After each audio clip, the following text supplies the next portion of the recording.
there. Nothing ever. Okay, I think we've remedied the problems here. I'll snap some things here. Get the mics. Larry, are you there? Hello, test. Ah, 1, 2, 3. Okay. Did you really say, in the business, we say tracking? It sounds like a junkie In the term, trade, I doesn't think it? you said. How are you? Fine. We are using for the first time in Studio B here at WISU FM, a pencil microphone. Now, in the trade, normally a pencil microphone refers to the fact that it's a long cylindrical type microphone, and it is in fact referred to as a pencil microphone, but that's not the type we're using. We are in fact using a pencil to keep the microphone up. It is not actually a pencil microphone. It is literally a pencil microphone.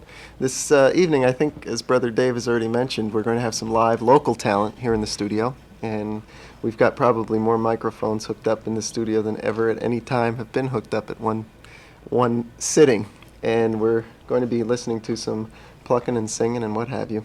And our guests this evening, I assume Dave has already mentioned, Rick Sachs and Randy Brist, who are two students here at Indiana State University. We're going to be talking to them about their music, and they're going to be making some music, and we might even get some talent by way of virtuosity, magician-type virtuosity a little bit later. I understand we're going to have a live demonstration in the studio on the air for probably what will be a first in certainly FM radio. I don't know about radio in general. But first of all, Randy and Rick, welcome to Folk and Other Things, and tonight we hope won't be too much of an other thing. Randy's sitting with his 1995 watch on, which is probably the finest deal that has ever been consummated. Randy Brist, who is a student in radio, TV, film here at ISU, and just finished the past 2 weeks working with me in the film section of the high school honors workshop. And so he's revved up and ready to go and perform. Rick is not a radio TV. I remember you're saying, are you? Yes. But you were formerly in industrial arts or something along those lines, in graphic arts. Yeah, in the School of Technology here at ISU. So we're going to be listening for a while. First, a little bit about your background. How have you guys performed before in the past at all? Please, Randy. Well, yeah, that question is so easy to answer. I'm going to let Randy answer it for me. We have done a few coffee houses in at the dorms here on campus, and we just play once in a while when we get together, but nothing on a grand scale. Professional. Do you put together your own music? Do you use mostly songs, your own styles of songs that are written by other people? Yeah, mostly old folk music, a lot of John Denver music. We haven't written any of our own material. So you perform most of stuff that you get from other We places? try to change it a little bit, to fit our way of singing, if you can call it that. Okay, now you're both going to be accompanying yourselves on guitar. Tell us a little bit about the instruments that you're going to be using. Randy? I have a cheap guitar here. That's a famous brand. We've had a lot of those in the past 6 weeks. Fame, or so. F-A-M-E, if there's, I don't know where their company is or if they've got a company. I think it's Chillicothe. And it's good enough for me. It's not a Guild or any other Yamaha. Yeah.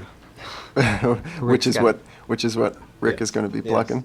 I also use this for transportation when I'm not playing my songs. So. Rick, do you perform on any other instruments other than the guitar? I'm Do you do learning how to banjo? play banjo, yeah. I've just taken up banjo, and we're trying to work that into the act next year. Do How about you, bluegrass numbers. Randy? Do you do any other instruments? No.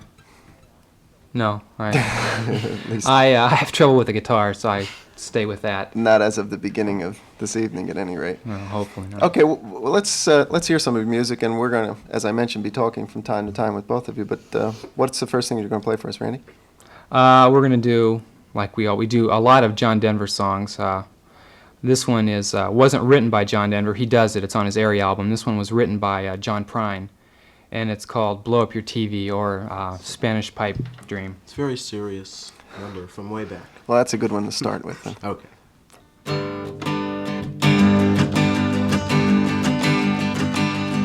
She was a level-headed dancer on the road to alcohol, and I was just a soldier on the way to Montreal. Well, she pressed her chest against me About the time the jukebox broke, she gave me a peck on the back of the neck. These are the words she spoke.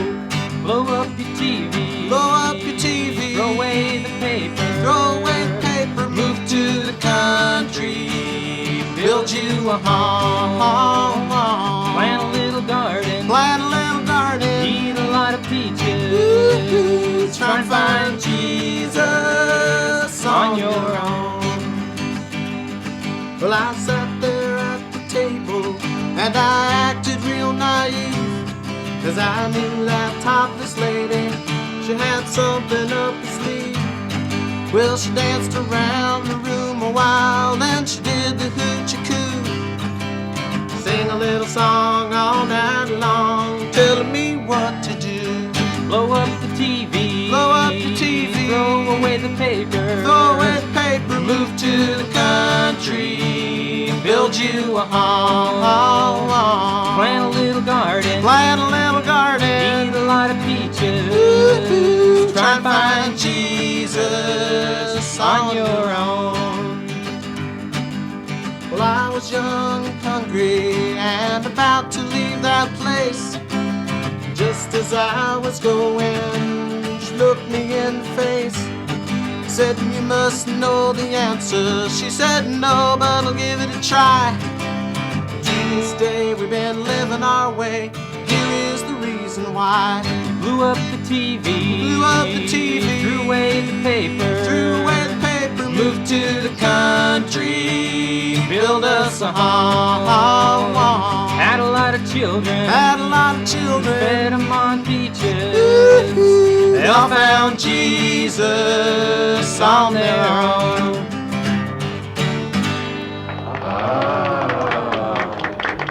The talent in the studio couldn't hear that, but we had a little applause soundtrack in the background, laughing, cheering, and scratching.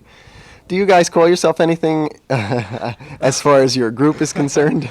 No, a few other people call us a few things. You don't have a No, name for it.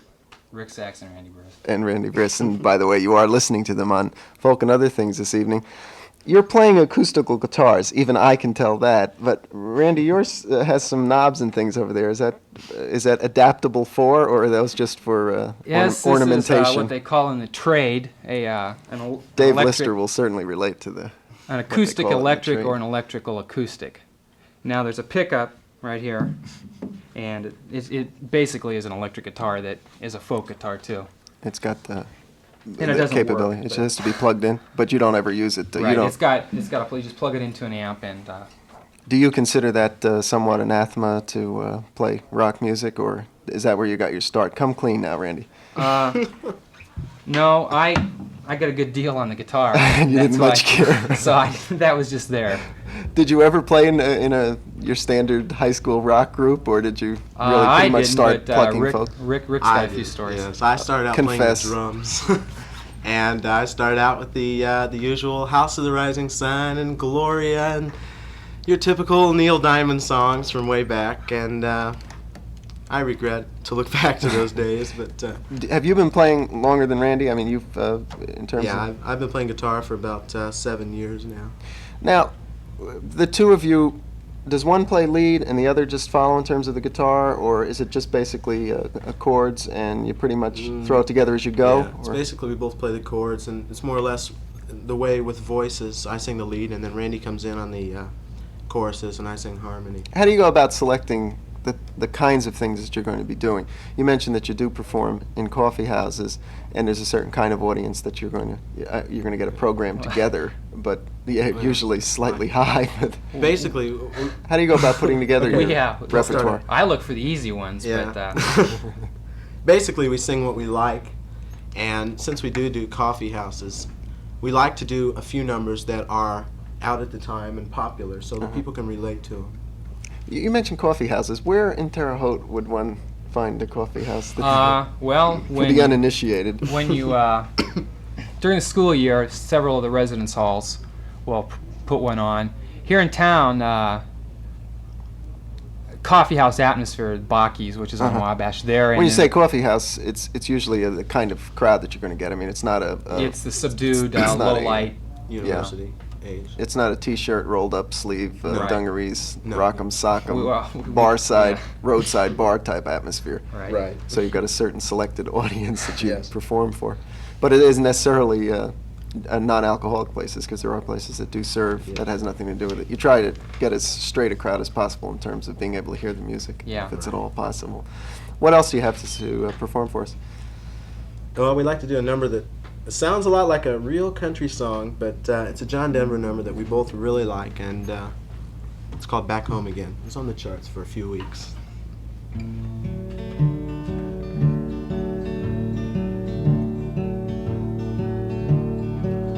There's a storm across the valley, clouds are rolling in. The afternoon is heavy on your shoulder.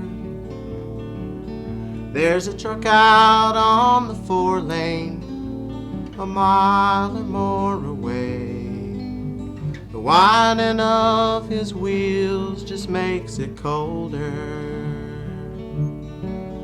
He's an hour away from riding on your prayers up in the sky. 10 days on the road are barely gone. There's a fire softly burning, supper's on the stove, but it's the light in your eyes that makes him warm. Hey, it's good to be back home again, you know it is. Sometimes this old farm feels like a long lost friend. Hey, it's good to be back home again. There's all the news to tell him. How'd you spend your time? What's the latest thing the neighbors say? And your mother called last Friday. Sunshine made her cry, and you felt the baby move just yesterday.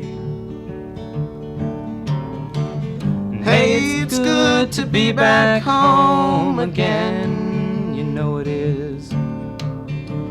Sometimes this old farm feels like a long lost friend. And hey, it's good to be back home again. With all the time that I can lay this tired old body down, feel your fingers feather soft upon me. Kisses that I live for, the love that lights my way, the happiness that living with you brings me. It's the sweetest thing I know of, just spending time with you. It's the little things that make a house a home. Like a fire softly burning, and supper's on the stove. And it's the light in your eyes that makes me warm. Hey, it's good to be back home again. Sometimes this old farm feels like a long lost friend. Hey, it's good to be back home again. I said, hey, it's good to be back home again. I got another wow from the control room. I just want to keep the troops informed on what's going on over the air. John Denver seems to play a very important role in you guys. What is it about John Denver music, and when and how did you get influenced by, impressed by John Denver kinds of things, Randy? That's a story we like to tell a lot. It is? I like to tell a lot. Okay. You got to get ready for the Carson show. You know he's going to ask this one eventually, so you might just as well get ready now. My sophomore year down here, which was Rick's first year, he went to summer school, but then for the fall semester, which was, 2 years ago. And 2 years ago. And I didn't know him. Rich Miller, a friend of mine, knew him, and we lived in the suite on the floor. It was a couple rooms hooked together. And I was playing my guitar, and Rich brought him down, and they were playing poker, and I was in there with my guitar, and at the time, I was struggling with every song I tried to play. And I was playing a song, and I couldn't get a chord, and Rick didn't know me at the time. He nonchalantly leaned over and said, I play that with a C. And I go, oh. It was hate at first sight. And so from then on, I go, well, let's, let's play guitars. And so he went and got his guitar, and I knew I was outclassed from the start, but I kept working, and here I am. How much activity is there particularly in the dorms, because you guys are both products of the dorms at one time. That particularly sounds so negative. Well, products in terms of it's an entirely different atmosphere, and especially somebody who's not familiar with a college, university community, they're not really familiar with. How much guitar playing goes on? Are there a lot of guys that sit around there? I mean, one conjures up in their mind this image of a very docile college student sitting around and strumming on the old guitars on the 16th floor of Sanderson or wherever. Is that in fact how it is, or is everybody no, it's not really. Scratching and laughing? Not really like that, no. I wouldn't say. Randy and I, Randy against his will, I used to play in the stairwell a lot of the dorm because the stairwell has beautiful acoustics. You can hear it from the first floor to the 10th. And I finally talked him into it. The only way we're going to play together is if you play in the stairwell. So we played in the stairwell for a while, and another friend of ours, Rich Miller, he forgot to played mention with us. that And interrupting makes me you while sound I'm better. talking. And he used to sing along with us, and we called ourselves the Stairwell Trio. And we had a real big booming career there for a while. About at least 5 days. At least. And then we, Rich found other things. And do a lot of people play in the stairwell? Guitar? In the stairwell, probably. I think I'm the only one who's ever played guitar in the stairwell. And Randy and I... People, there are several, guys and girls that play guitars. And no one ever went to the stairwell until they met Rick. And, you'd go on second floor, there would be somebody, fifth floor, and seventh, and then ninth. There'd be people out in the stairwell. Yeah, we'd catch on. I would hate to overestimate our audience, but I would certainly hope there'd be a fantastic uprise in the next several weeks of people attempting to play in the stairwell. I know that. Oh, I hope not. I know bathrooms are particularly good also. Bathroom is fantastic. Large bathrooms. Yes. I And remember showers. We tested the large bathroom facilities in the dorms. Yes. and they don't work quite as well as the We stairwell. spent some time in there practicing My Dog Has Fleas one night, and we got it down really good. It's not as good as acoustically as the stairwell, like you said. No. The stairway rings a lot. There's Is this particular stairwell, or would you suggest? well, we're it for partial to one. one stairwell? Yes, it's sentimental. But generally, stairwells, you don't know. Yeah, they're all the about same because of the the stairs and the Takes amount some of getting space. used to. And it considerably improves the overall sound quality. It sounds like you've got reverb behind your voice Definitely. and your guitar. You definitely sound professional when playing in the stairwell. That's a good tip, and we yes. always, So- always on this particular segment of the program, we like as much as possible to get across tips to young up and coming guitar players. If the young and up and coming guitar players don't have a stairwell, an empty garage with a cement floor works quite well too. Or perhaps the trunk of a car is really nice. Just don't Closed, yes. make sure it's not running Uh-huh. the car. Yes. Well, we've had some John Denver selections. Is this another John Denver you're going to play for us? Yes, we have a song now that you were talking about the barroom type of a person, and we have a song that would go perfect with your typical beer drinking, real country music loving fan. It's called Red of Neck. This is a Hank Williams song. It's one of our favorites, and Red of Neck, as it may be. It's called You Stomped on My Heart. Oh, it's one of my favorites.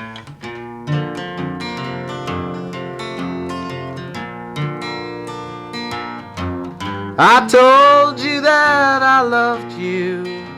You said that it's so good And I called you my darling, and I thought I always would. Well, now you've gone and left me, I don't know what to do. So my little darling, I write these words to you. You done stomped on my heart, and you mashed that sucker flat. You just sorta stomped on my aorta.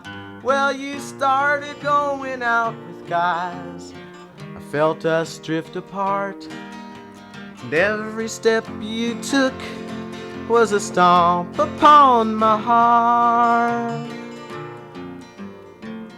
I only hope that someday you get them low-down blues, and in some smoke-filled honky-tonk you look down upon them shoes. Well, you think about that tender heart that you crushed beneath them soles. With your clod-busting stompers, you left my heart all full of holes. You done stomped on my heart, and you mashed that sucker flat. You just sorta stomped on my aorta. Well, you started going out with guys, I felt us drift apart. And every step you took was a stomp upon my heart. This is WISU Terre Haute. Larry. I was just about to say you're listening to WISU Terre Haute. This is Folk and Other Things, and this is our devoted to local talent hour. And tonight we have the pleasure of entertaining in Studio B, Randy Brist and Rick Saxon. They're two students here at ISU who also perform on the guitars and sing, some selections of which we're hearing this evening. Hank Williams is not exactly your standard college issue kind of interest. Where did that start? And do you listen to much country and western music, or straight western music, or modern country and western? I think we both like, what if you can call it, country rock, Eagles, those type of groups. I think we both like that. I like to listen to that type of country music, Hank Williams and all those guys. And but I've got to be in the right mood. In moderation. I don't think I could drive down the road and listen to it unless I was in the right mood. But I don't dislike it. If it comes on and I'm not in the mood, doesn't mean I'm going to turn it off. But I can get into it a lot more if I. You mean you don't particularly care for the CB strain of the new CB Trucker type songs and the Teddy Bear, Definitely which is against one that that. I've heard recently. Yes, That's enough Rick's to- nickname, by the way. Is that right, Teddy? Yes, as a matter of fact, I don't think there are 10 people at Indiana State that know me by my real name. In fact, Everyone Teddy knows Bear. me, and they call me Ted. T-Bear. As opposed to Theodore. Teddy, everything. As opposed to, Pores. Opposed to, Couldn't yeah. have let that pass. But you are interested in what are the kinds of real country people that Well, we might both recognize? really get into bluegrass music, banjo picking, really get down, stuff like that. Do you play any bluegrass type things? We try. Not in public. We're yet. You're not We're at that working stage. on it. See, You're still in the stairwell stage with the Yes. country and western. But you did indicate that you're starting to work on the banjo. yeah. Can we figure by the end of the summer we'd have you back and do a little picking on the Hopefully, banjo? yes. Hopefully. Is that what the stage looks like? Yes, I'd love to. What other selections you have? Well, this song really goes good with kids. This is called Grandma's Feather Bed. It's another John Denver number. Is that starting to see? Starts in C. Okay. We're on the radio. 2 years ago, he asked the same He's question. asking me this number. We're on the radio.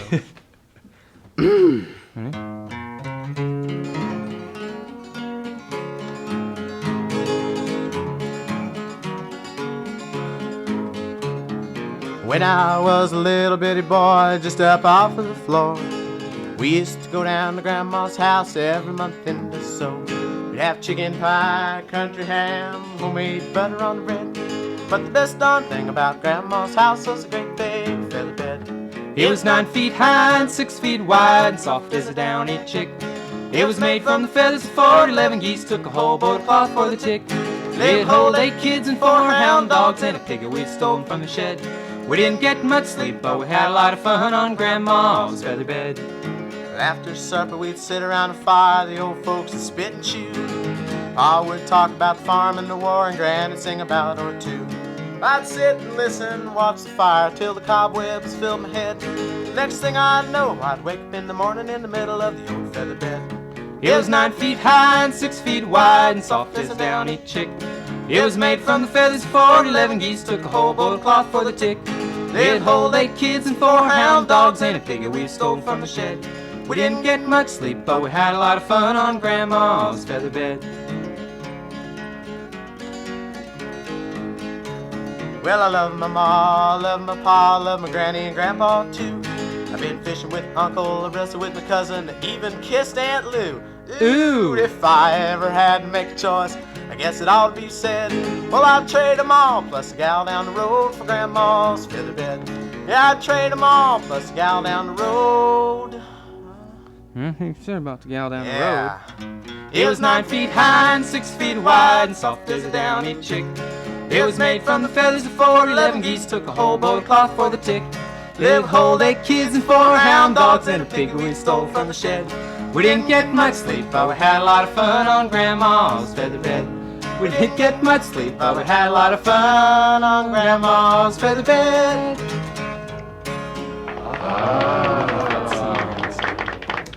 You play with relatively in front of relatively small groups, the types of things that you talked about. Do you feature many sing-along kinds of things where people get involved a lot? Yes, definitely. They'll blow up your TV. We instruct them in the very beginning. That's our opening song to get them warmed up, and we instruct them to sing along the parts, and they sing along on that one, and quite a few, really.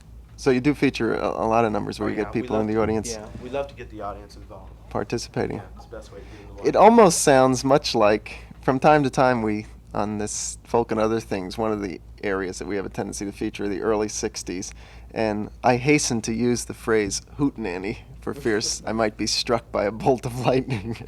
But it sounds very much like that same kind of era in which people, and as a matter of fact, when I was in college, that was considered very Yeah, I think cool. basically Sit that's- on the floor. That's what it is. For a long time, when, if you want to call it hard rock, it was pretty much dominant. And people who liked folk, really there was nowhere for them to go to listen to it. I'm sure there may have been a few out-of-the-way places they could go.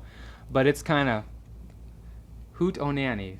He's holding up a sign that says hoot-o-nanny. Oh, That's the New quite Jersey funny. pronunciation of it. Parsippany. Yeah, it's a little bit different. But now there are places that you can go to, and I think that's good because it gives people a chance to go and listen to the type of music they like to listen to. Do you really think, and I'm asking you strictly for personal opinions, since I assume that the two of you don't represent all young people, particularly college students, and their tastes in music, do you really think there's been a sea change, a big change in tastes in music? Are we beyond the so-called acid hard rock now, or is it just a small clique of people who are interested in other music? Yeah, now with disco music. which What is do you the mean? big Uprising music. What do you mean disco? Disco music to do the bump to, and Casey and the Sunshine Band type of music. It's Get Up and it's Boogie really does that Oh, it's really taking over the pop music scene. Top 40 music is really big now, and I think it's a shame personally because I really don't like it a whole lot, but yeah, I do think there's been a big change. Do you personally prefer the kind of hard, acidic? To that, I definitely do. Uh-huh. The old type music, yeah, that was really big at one time, but I Can't think that's dance to fading it. out. Yeah, Can't dance to the hard rock stuff. and yeah. I'll give it a 78. Yeah. But we definitely play for the crowd that likes good old folk music. How about the nostalgia kick? There are a That's- couple of songs which I hear now as nostalgia, particularly Kingston Trio kinds of Yes. things, which people refer to as nostalgia. I remember the first time around, it was not very nostalgic. Do you find that an audience for that kind of music? We get a lot of requests when we have done our display for friends or when we do a coffee house for 50s type stuff, late 50s. I get that they really like that. I think we're getting out of that stage now. That was really big, maybe a year or 2 years ago. when American Graffiti came out. That spawned all of a sudden a whole new generation of kids could hear that type of music, and that's what they were Again. listening to. Mm-hmm. Do you perform any songs like that? Any of those old 50s? unfortunately, we love the music, but it's It's just not the type of music that two people with guitars sit down and play. In a stairwell. Definitely not. You need six guys behind you doing ooh ah Shoo-doo, and shooby-doo. Well, that's too bad because I was hoping to hear a Some little smoke shoo-doo. into I your do a eyes very and- good bass in Oh, couple that's of a those shame. numbers. Well, maybe we could work something out. What else do you have? We like to do an anti-war song. This is I was just another, going to ask you about protest Yeah, songs. this is definitely a protest song. It's not written by Bob Dylan. It was written by Graham Nash in 1973. And Which automatically means Lister is going to cut it from going through the board if it wasn't written by Bob Dylan. when you listen to it, you would swear it was a Bob Dylan song because it's his style, it's his words, everything.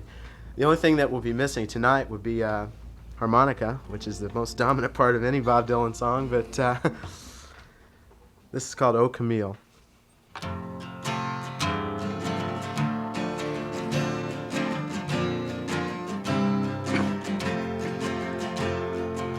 Oh, Camille, tell me how do you feel? You fought for your country, for God and for war. Now your heart tells you that can't be real. So you tell me a story from beginning to end, all the blood and the guts and the gore.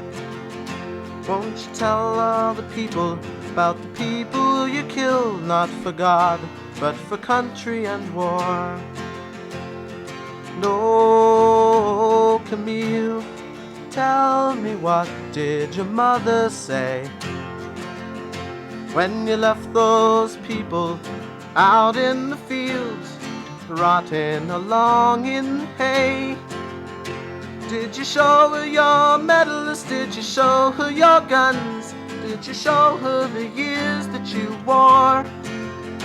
Did you show her the pictures of the people you killed, not for God, but for country and war?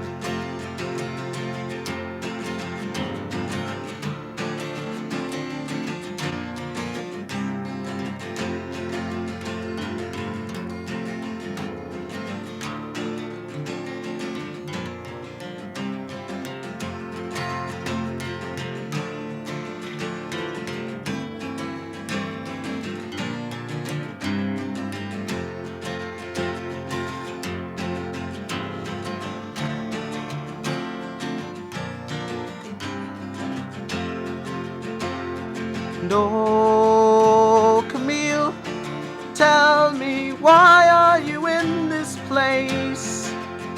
When you stood up for justice, the country replied by throwing it back in your face. When you tell me a story, are you making amends for all of the hatred you saw?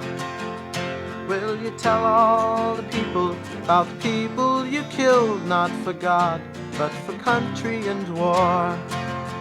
Won't you tell all the people of the people who cry out for God, not for country and war? Do you think we're beyond the protest song, or have we gone beyond it now? I do, yes. Is Well, it, It's if you consider a protest song, when you hear the word protest or the phrase protest song, immediately, at least I do, I think most other people do, think of the war. And I think there are a lot of other protest songs rather than war protest more songs. subtle? I was thinking last week we featured Phil Oakes, Tom Paxton, some Joan Baez, who ironically now has gone back to doing some terribly docile kinds of commercial types of music because she Yeah. went into a real period of not making any money. Yeah, a good example of that, like you said, a docile protest song, I think would be "Blown in the Wind." That's a good example. Lister just passed He out. said at what? I did too. What did he say? But yeah, and with Bob Dylan now, and his new album, and he's coming out and doing new stuff every day. So you never know; it may come back into But popularity. I think it's pretty much a question of needing a war in order to really get some serious or protesting. something of So all a the- big yeah. public controversy to protest, like the song about Hurricane Carter that Bob Dylan Yeah. did. Uh-huh. Which was the jail, Yeah. Hurricane Reuben Yeah, Carter? right. was in Yeah. jail. Yeah, that's right. What else do you have? Well, we'd like to do When a are we going Harry to see this Chapin magician business here? I was Anytime. promised that Rick was going to do a... after this song. Okay, good. We'll have a All right, demonstration. You see it. It's We'll great. set this up. It is It's- fantastic. Don't use the word "see" here, Randy. We're in a radio studio now. This is going to be one of the all-time firsts because we are going to have performed a magic trick which you, sitting home at your receivers, will be able to appreciate. At least that's what I'm told. What do we have Oh, next? can we do our song? Yes. Okay. This is a We're Harry preparing Chapin. them, so this if is they a wanna Harry go out Chapin and song. get a beer. It was really big on the charts, and we really like Harry Chapin. We try to do as many of his songs as we can because they tell stories, and you can just sit back and listen to this and imagine the story. He was here recently, wasn't he? Yes. Excellent too. You saw him, I assume. And this is called "Cats in a Cradle."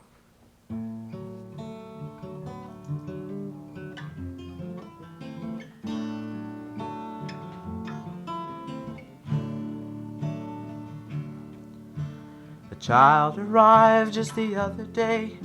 He came to the world in the usual way, but there were planes to catch and bills to pay. He learned to walk while I was away, and he was talking for a knew it. And as he grew, he said, "I'm gonna be like you, Dad. You know I'm gonna be like you." And the cat's in the cradle and the silver spoon, little boy blue and the man in the moon. When you're coming home, Dad, I don't know when, but we'll get together then, son. We know we'll have a good time then.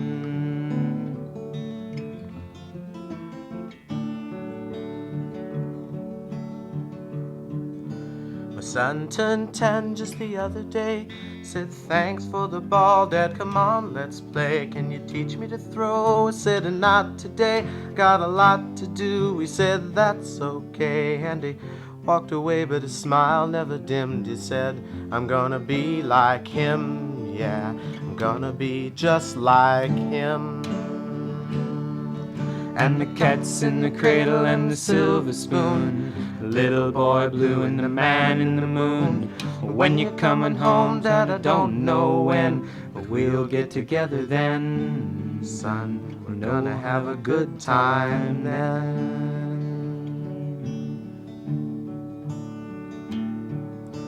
He came from college just the other day, so much like a man that I had to say, "Son, I'm proud of you, can you stay for a while?" He just shook his head and said with a smile, "What I'd really like, Dad, is to borrow the car keys. See you later, can I have them, please?"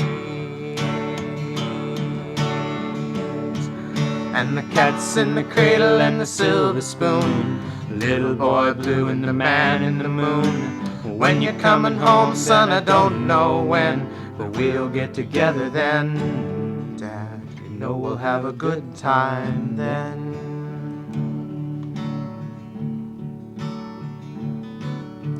Long since retired, my son's moved away. I called him up just the other day. Said, "I'd like to see you if you don't mind." He said, "I'd love to, Dad, if I could find the time." See, my new job's a hassle and the kids are the flu, but it's sure nice talking to you, Dad. It's been sure nice talking to you. And as I hung up the phone, it occurred to me, he'd grown up just like me.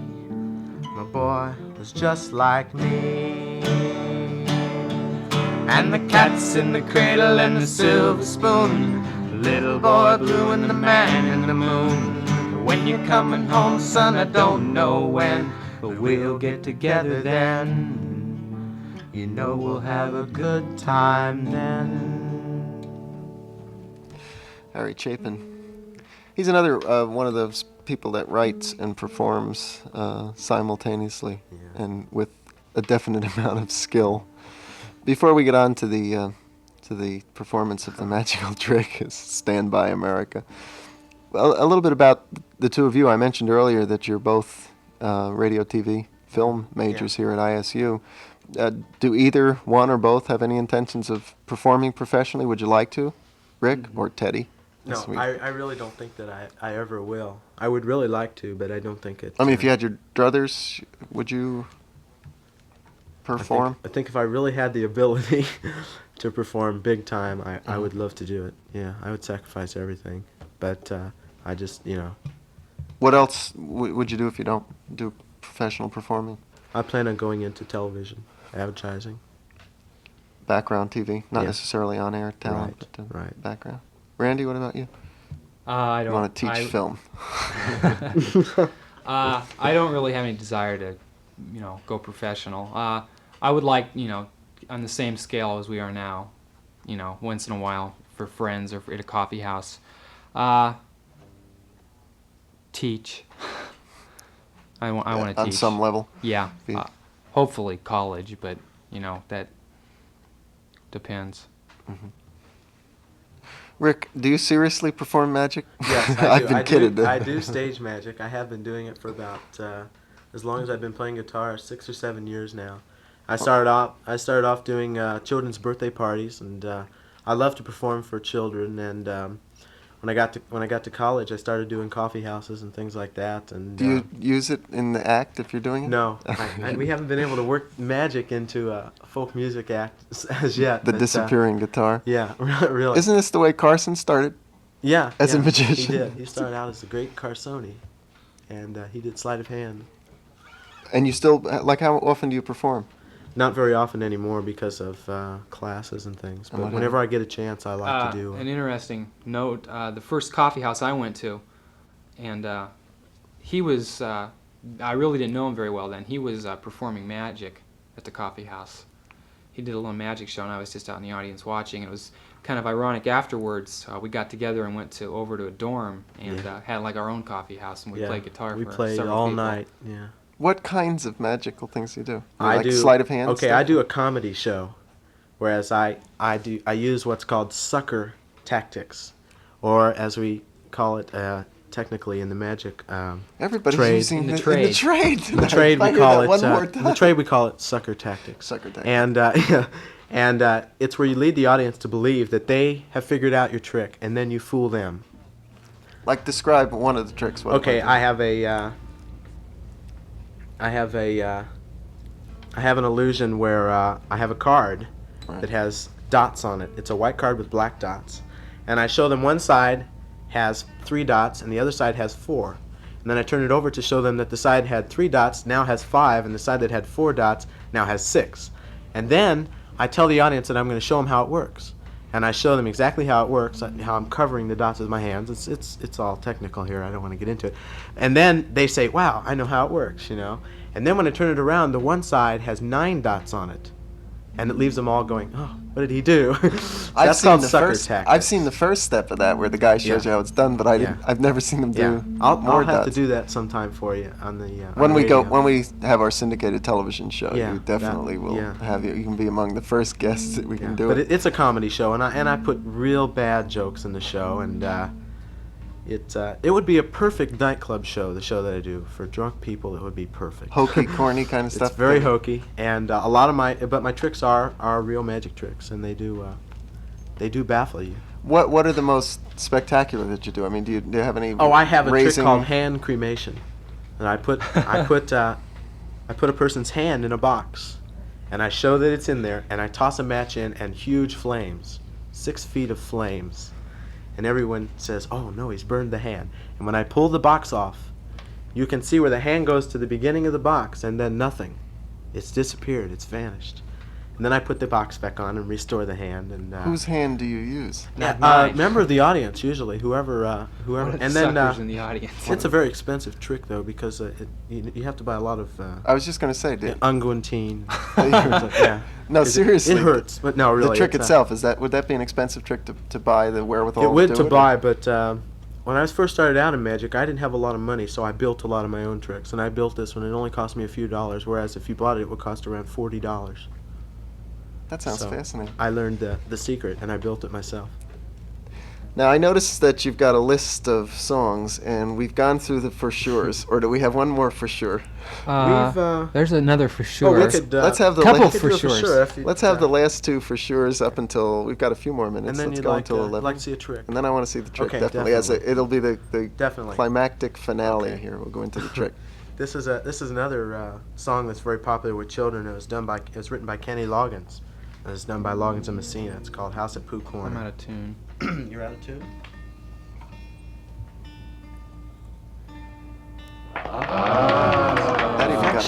That even got a response from the audience. It's amazing. Are they laughing? It's a very good audience. Let's hear it again.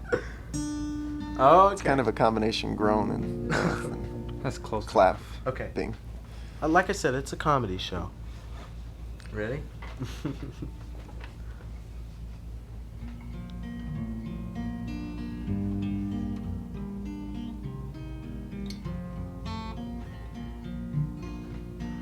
Christopher Robin and I walked alone under branches lit up by the moon, posing our questions to Alan Eeyore as our days disappeared all too soon. And I've forgotten the words. Don't make the chorus. If you could help me out with the words. As our days disappeared all too soon. But I've wandered much further than I've forgotten them completely. Can't find my way back to the wood. So help me if you can. I've got to get back to the house at Pooh Corner by 1. You'd be surprised, there's so much to be done. Count all the bees in the hive. Chase all the clouds from the sky. Back to the days of Christopher Robin. Back to the ways of Christopher Robin. Back to the days of Christopher Robin and Pooh. Now if I don't do it again. Winnie the Pooh doesn't know what to do. Got a honey jar stuck on his nose. So he came to me asking help and advice, and from here no one knows where he goes. So I sent him to ask of the owl if he's there, how to loosen the jar from the nose of a bear. So help me if you can. I've got to get back to the house at Pooh Corner by 1. You'd be surprised, there's so much to be done. Count all the bees in the hive. Chase all the clouds from the sky. Back to the days of Christopher Robin. Back to the